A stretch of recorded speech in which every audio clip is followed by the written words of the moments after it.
નમસ્કાર, પ્રાર્થના સંદેશ ન્યૂઝમાં આપનું સ્વાગત છે। ઘોડા છૂટી ગયા બાદ તબેલાને તાળા। સેશ એન્વાયરો કંપનીએ પુરાવાનો નાશ કર્યો અને ત્યારબાદ તપાસ અર્થે પહોંચી જીપીસીબી। જીપીસીબીના અધિકારીઓ કોના દબાણમાં સેશ એન્વાયરોને છાવરી રહ્યા છે તે અંગે અનેક તર્ક વિતર્ક સર્જાયા છે।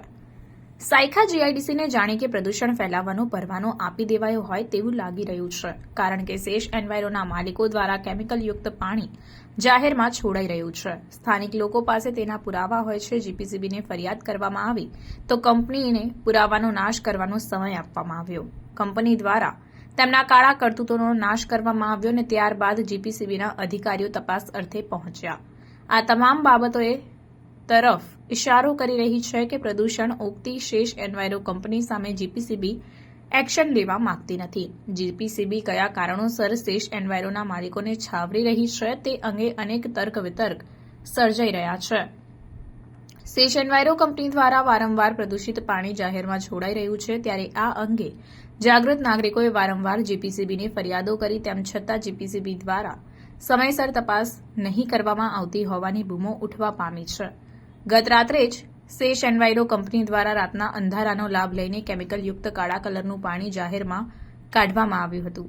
કેટલાક જાગૃત નાગરિકોએ કંપનીનું આ કૃત્ય પકડી લેતા ચકચાર મચી ગઈ હતી। આ અંગે જીપીસીબીને જાણ કરતા અધિકારી વાઘમશીએ બાય ચારણી કરી હતી। કર્મચારીઓ બીમાર હોવાનું કહી તેમને સ્થળ પર આવવાનો ઇનકાર કર્યો હતો અને પછી તપાસ કરીશું તેવો ઉડાઉ જવાબ આપ્યો હતો।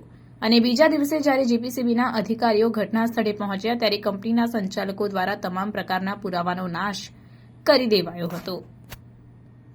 ત્યારે સવાલ એ ઉઠી રહ્યો છે કે સેશ એન્વાયરો તેમની કરતૂત મિટાવી દીધા બાદ જીપીસીબીને તેમની કંપની પર આવવા લીલી ઝંડી અપાઈ હશે।